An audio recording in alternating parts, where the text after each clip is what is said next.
In a Violent Nature was one of my most anticipated movies of the year, so when it was featured at an advanced secret screening, I was delighted as fuck up until the moment I realised that between fabricating images for my upcoming Twisters review, unceremoniously dragging Aloy through the burning shores on stream, as well as preparing Barely Banter Podcast episode 30 shit, my content-related to-do list just became more packed than Harvey Weinstein's prison wallet. A locket located at the foot of a dilapidated fire tower that resides in Canadian woodland is stolen by randos. This event triggers the awakening of Johnny, a vengeful spirit in the form of a murderous brick shithouse that's hell-bent on retrieving said locket whilst showing less regard for human life than drunk me does towards carb overloading, my household sleeping pattern, and the internal damage caused by liquid gold poppers. In a Violent Nature is fucking awesome, and I recommend the fuck out of it. Now, I'd love to leave the in-depth analysis there and roll the credits before sauntering off for a long overdue session with my cocksleeve, but the movie deserves tribal chief levels of acknowledgement.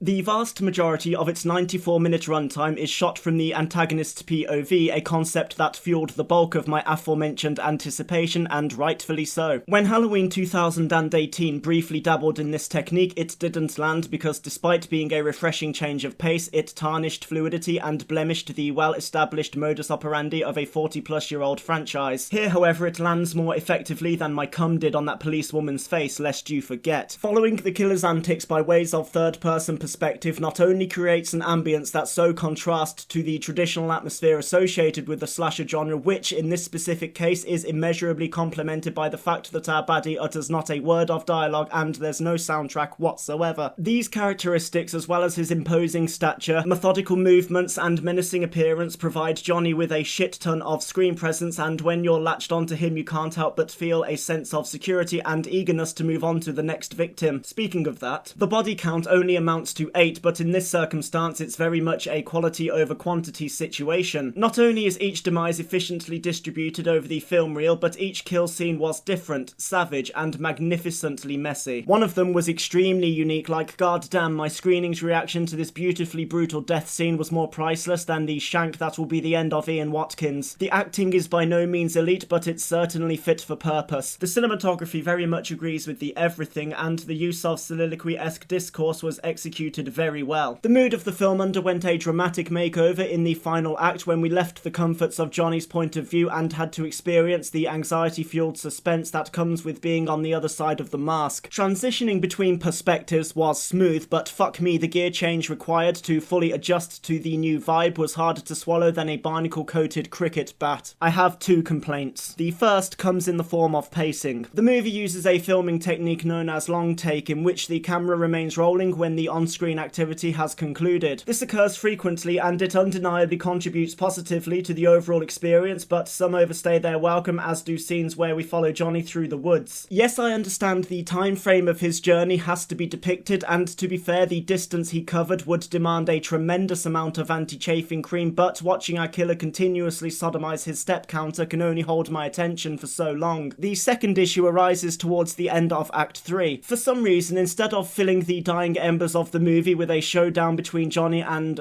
2 seconds.